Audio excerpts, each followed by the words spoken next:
Kant is seeking to establish the supreme principle of morality, which he calls the categorical imperative. In short, he'll argue that actions are morally wrong when they are contrary to the categorical imperative, and morally right when they are consistent with the categorical imperative. But before we get there, we need to look at Kant's notion of duty.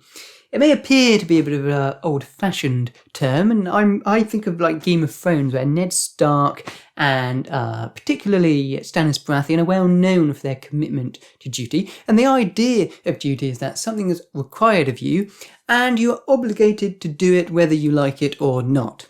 For example, we might have a duty to visit a sick family member in hospital, even if we'd rather watch a film right now. For Kant, moral requirements take the form of duties. For our actions to have moral worth, we ought to act not for the best consequences or to maximize happiness or because of our desires, but for the sake of duty. When we are truly acting from duty, we are acting from the motive of a good will. A good will is a morally pure motive. It means we are acting morally for morality's own sake. We're not doing it for rewards or to make us feel happy or to make other people happier. We are simply doing it from the motive of a good will. We are doing it for the sake of morality, for the sake of duty. Goodwill is what gives our actions moral worth. This is because only a good will is intrinsically good. It is good in itself. It is good without qualification.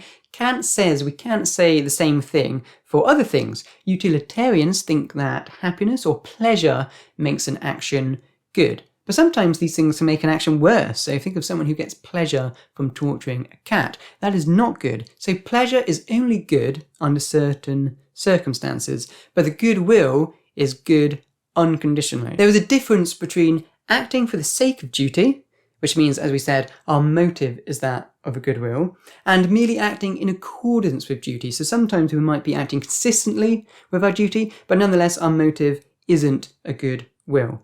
Now, Kant uses the example of a shopkeeper who gives the correct change to young and inexperienced customers because he wants to ensure that his business receives a good reputation. And the shopkeeper, what he could do is he could give you the wrong change. So say, he's supposed to give you like, £2.50, and instead he gives you like £1.75, and you don't really check, because who really checks? You just sort of trust the guy, and so you pocket that and you move on. So the shopkeeper could be doing that, but he's not doing that. Okay, he's not doing that because he cares about the reputation of his business. He doesn't want word to get out that he's giving people the wrong change. Now here, the shopkeeper is acting in accordance with duty, because surely duty would say that you should treat your customers fairly.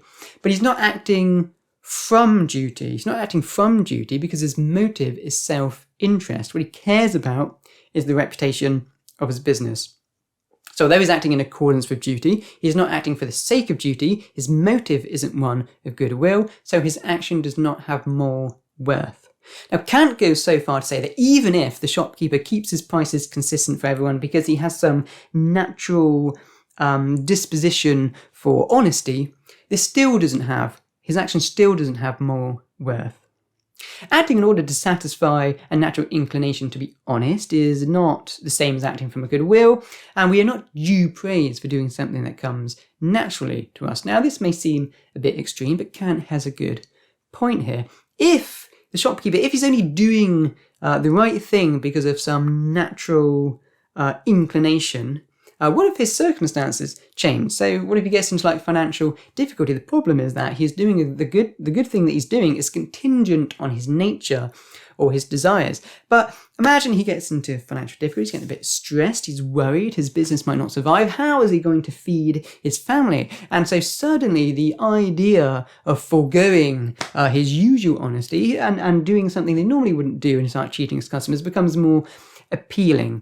So because his desire to treat his customers is contingent, to treat them fairly is contingent upon his nature, it is possible for that to be trumped by his circumstances. But not, says Kant, if he's acting from a goodwill to begin with. If a goodwill is his motive for action, then he will continue to perform his duty regardless of his circumstances. In summary then, for our actions to be moral, we have to be acting for the sake of duty, and acting for the sake of duty means that our motive is a goodwill. In other words, we are acting morally for morality's own sake and not for any other motive.